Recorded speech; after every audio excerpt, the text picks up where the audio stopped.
An almighty Nissan D21 has decided to grace me with its all-bearing power of electrical issues, which, being fair, after 40 years, something is prone to showing up.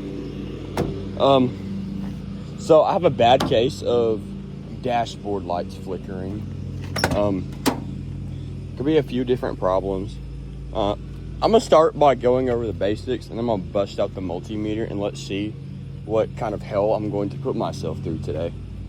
And hopefully it doesn't kill my wallet any more than it is just putting gas in this thing. I'm gonna start with the beautiful, oh goodness, the beautiful grace of Nissan's fuse box. Okay.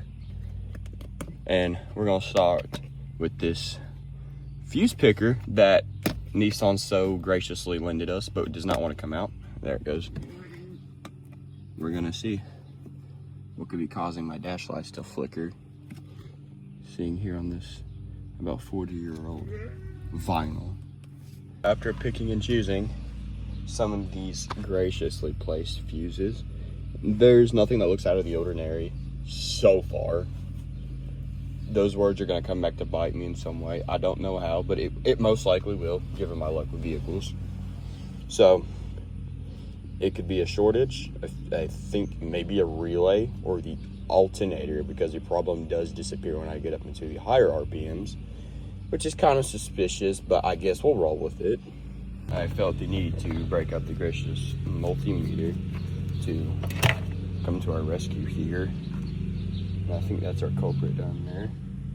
Which, being fair, for 40 years and this not being changed is what I'm assuming, because the only thing that looks new is this engine block, given how there's not a single bit of oil on it. Something tells me it's something to do with the alternator, because that thing looks like it hasn't been changed since the truck rolled off the factory line, which I am probably right about that. So what we're gonna do is we're gonna hook up these terminals to this multimeter, and we'll see what the voltage is reading and see if that is giving any clues to the horrible electrical problem it's having. So the alternator did not ohm out at the correct level, so alternator's going up, which is good, because I was not trying to dig into this, which I would have had to anyways, but preferably not. But for, you know, like 40 years, I don't want to. I actually got to do that now. I'll point that out. But you know, 40-year-old wiring doesn't hold up pretty well. Who would have thought? But yeah, no, I think it's the alternator.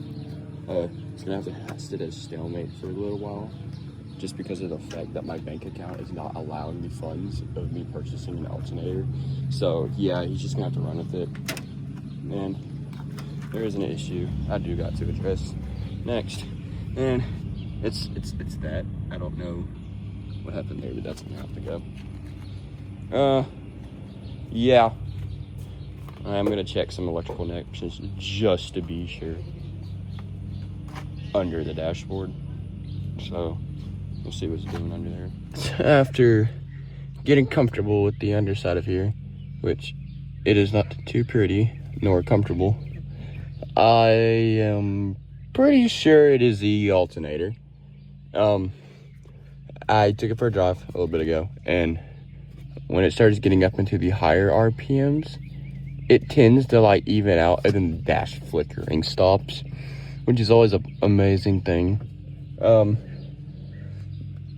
Which is actually good in this occasion, because it is not too hard to replace an alternator, but it is hard to go through the dashboard and look for charge connections or fuse ins or whatever else it could be. But yeah, no, that's a diagnosis right there for you. Somehow it didn't come back to kill me. That is probably one of the numerous problems that is going to come up after I fix this problem. I'm already looking at another problem, and it's not really a detrimental problem. That tire is about 2 inches smaller than all the other tires, which is very concerning.